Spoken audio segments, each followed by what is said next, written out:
الحمدلله ما امروز در شهر کابل در منطقه کلوله پشتک قرار داریم و با همراهی همکاران مؤسسه احساس، نهاد فوق‌العاده بزرگ و برجسته کشور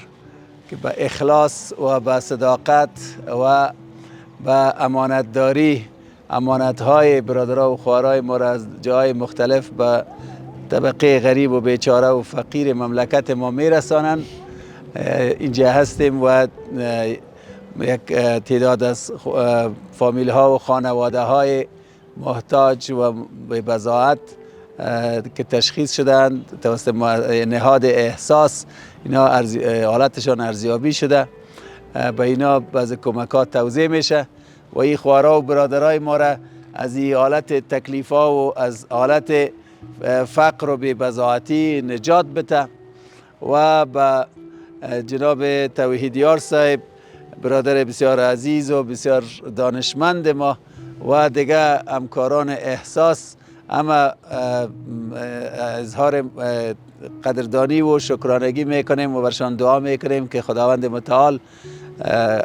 تمام کوشش های از اینا را به درجه اعلا قبول کنه و به درجه اعلا برشان پاداش بده و توفیقات زیادتر بر از اینا بده که مصدر خدمت به افغانستان وطن ما، مردم و ملت مظلوم ما اینا شوند و بر از اینا خداوند توفیقات زیادتر بده که اینا امانت های هموطنای ما را به صورت اعلا همونطور که همیشه انجام دادن دوام داده بتانن و که سبب جلب اعتماد قلب‌های هموطنای ما در ساحات مختلف خارج از کشور میشه و انشالله همه برادرها و خواهرای عزیزی که هر امانت خود به نهاد احساس میتن خاطر جمع باشند که انشالله به انتهای امانتداری امانتهایشان به مستحق ترین افراد میرسه و خداوند برای همه برادرها و خواهرای دیگام توفیق بده که همکاری کنن و سهم لازمه خود بگیرن که در امتحانهای حیات، امتحان مال و غیره کامیاب شوند.